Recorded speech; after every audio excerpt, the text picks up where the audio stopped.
Well, on the heels of that massive deal last week with the Rams moving up to the #1 overall pick, swapping a bunch of picks out to the Tennessee Titans, I figured it's time for me to hurry up and get an updated 2016 NFL mock draft up. I just did a one-round edition. So for this mock draft Monday, I will do a more in-depth mock draft later this week, and then last week will be my final one. That'll probably be up either Tuesday or Wednesday. That should be 3 rounds, if not 4. In terms of this particular mock draft, I wanted to do other trades. I just figure I know whenever I do a mock that features several trades, it can bog things down a little bit and all of this. So I just wanted to, frankly, kind of rapid fire through this because, you know, you can sit there and argue that the Rams moving up to #1 shakes up the draft some, and it can potentially do so. But as far as how much it actually shakes it up, I don't know. I've seen some mock drafts after this deal happened that just got all types of stupid, like Laremy, Tunsil, and Myles Jack both dropping out of the top 5, and I personally just think that's crazy. I think people need to slow down just a little bit. But in terms of this mock draft, you got the Rams moving up to #1 overall. What are they going to do? Well, I think everybody assumes that they're going to take a quarterback there, and rightfully so. The question is which one. My preference in terms of the quarterbacks in this class from the very beginning has been Carson Wentz. I think he has the best physical package combination of anybody. I think he has the most upside potentially of anybody out of this quarterback class. I think he is just flat out the best prospect. And if you are the Rams and you want to compete in a division where you've got to face Russell Wilson twice a year, you know, I think you're better off with Carson Wentz than Jared Goff. While Jared Goff is more accurate, Carson Wentz has a stronger arm. He's more mobile, better overall athleticism, better size on his frame. I just think he has to be the dude. You know, so it's interesting now with the Cleveland Browns sitting there at #2. For a long time, I've been mocking them to take Carson Wentz. And who knows, at the end of the day, maybe the Rams prefer the California kid. Maybe they prefer Jared Goff. And Carson Wentz is still there for the Cleveland Browns at #2. You know, that's possible. Hell, for all we know, the Rams and Browns could still swap picks.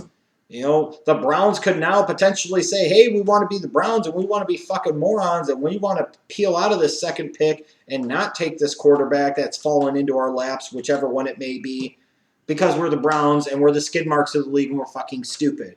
Look, at the end of the day, the Browns, it's either Carson Wentz or now Jared Goff. Whichever one is there at #2 is the quarterback you take, period. Now, preferably, obviously, for the Browns, it would be Carson Wentz. However, when you look at Jared Goff, no, he's not a top 5 player in this draft for me, but he is a top 10 talent in this draft for me. And when I look at this and look at the Browns and who else they could potentially take, this is where you artificially inflate your board a little bit to put that quarterback a little higher. That's the guy. They have to do it. They can't be the Browns anymore. They can't be stupid. And they can't possibly be this dumb. Can they? Can they? I think it's very interesting what the Chargers could do at #3. They could be looking Laremy Tunsil. They could be looking Jerry Ramsey. In this particular case, at the end of the day, Rivers is the franchise. You got to protect the franchise player better. Tunsil makes a little more sense to me. For the Cowboys at 4, I'd almost guarantee, and I've seen some reports that say this, and I believe this to be true, if they're not going to move up to 2 to go get one of the quarterbacks, then Jalen Ramsey, to me, would have to be the pick. He's got to be probably their top player on the board. It would make a world of sense for them. Just like Myles Jack to the Jaguars, frankly, makes the most sense out of anybody in this entire draft. To me, it's one of the most logical picks. And even if it required them moving up to where San Diego is at #3 to go get him, in this case, the fit, the team, the difference that he can make, Myles Jack has to be the guy for the Jacksonville Jaguars. Now, once we get past the top 5, you know, to me, I feel pretty comfortable with Wentz, Goff, Tunsil, Ramsey, Jack in that order, or some configuration of order. You know, depending on who's picking where at the time the day 1 of the draft comes on April 28th. Once I start getting to 6 and beyond, man, it's hard to kind of piece it together. It really is for me. You know, I look at Baltimore. I think DeForest Buckner is the better talent. I think he's the better fit. But I get a sense that they might think that Bosa can play as a 3-4 edge rusher, even though I'm not convinced of that. Baltimore tends to like a little more size and length out of their edge rushers, so maybe they think he's the guy there, or maybe they think Buckner's the guy. Same thing with the 49ers. Now you look at this deal and what's happened with the Rams moving up to 1. You know, if anybody maybe is kicking themselves, it's got to be the 49ers, because now they're sitting there, potentially the top 2 quarterbacks in this draft are going to be off the board. You know, it's probably a little too high to take Paxton Lynch. Now what the F do you do? In this case, maybe you take Buckner, you pair him with Armstead, you let Chip Kelly work on the offensive side of the ball and just improve and reinforce that defense. That still has some quality players on that side of the ball. The Eagles have still got taken Ezekiel Elliott. For the Buccaneers, now with Bosa, Buckner off the board, Leonard, Floyd could make a lot of sense to me. For the Giants, fuck if I know, they could take a receiver there. They could take an offensive tackle there. They could take a corner there. They could take a defensive lineman there. They could take all types of players' positions. I've got them taking Darron Lee. I'm not convinced of that pick. I'm not sold on that pick. But nonetheless, that's who I've got them taking right now. I've got my Bears taking Ronnie Stanley. I would understand the pick. He's not the guy that I would take, but I wouldn't necessarily knock him either because I understand it and get it. You spend some money on the defensive side of the ball. You're still going to focus primarily in this draft on the defensive side. You do have to improve that offensive line, in particular left tackle. Are you really confident with rolling with Charles Leno for another year on the blind side? I don't know. So, when I look at this mock draft, to me, that deal does shake it up, but it doesn't shake it up as much as I think. To me, the bigger problem I have is trying to piece together where Paxton Lynch is going to go. In this case, I got him going 20 to the Jets.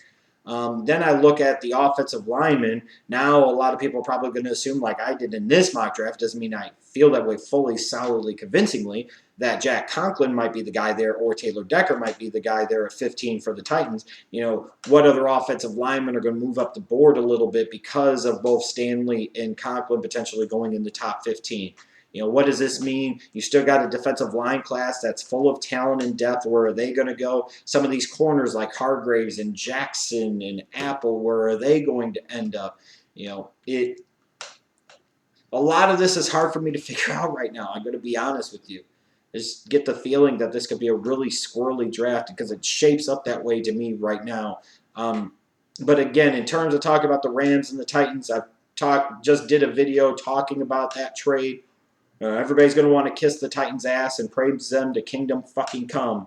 But let's see what they do. They should be moving back up into the first round once, if not twice, or at the same time trying to peel back from 15 as much as maybe even peeling up into the top 10 to get somebody.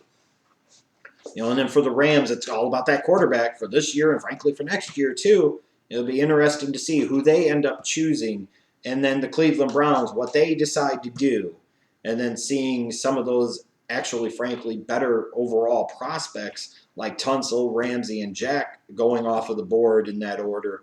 It'd be interesting to see how things play out. I expect some big surprises in terms of where players go in this draft because, again, after those 6 clear-cut, top-notch guys, to me, you had another set of 6 and then one more set of 6, and then everybody else is a second round, third round talent and below to me in this draft. So who knows what the hell to expect. I don't know at this point. And I don't know if a lot of other people do either. At least, if anything else, I'm excited and interested and intrigued for this draft this year, more frankly than I was last year, because you've already had 2 moves involving first-round draft picks in this draft. And I would expect at this point, if we've already got action beforehand, we're going to get plenty more of it on day 1 of the 2016 NFL Draft.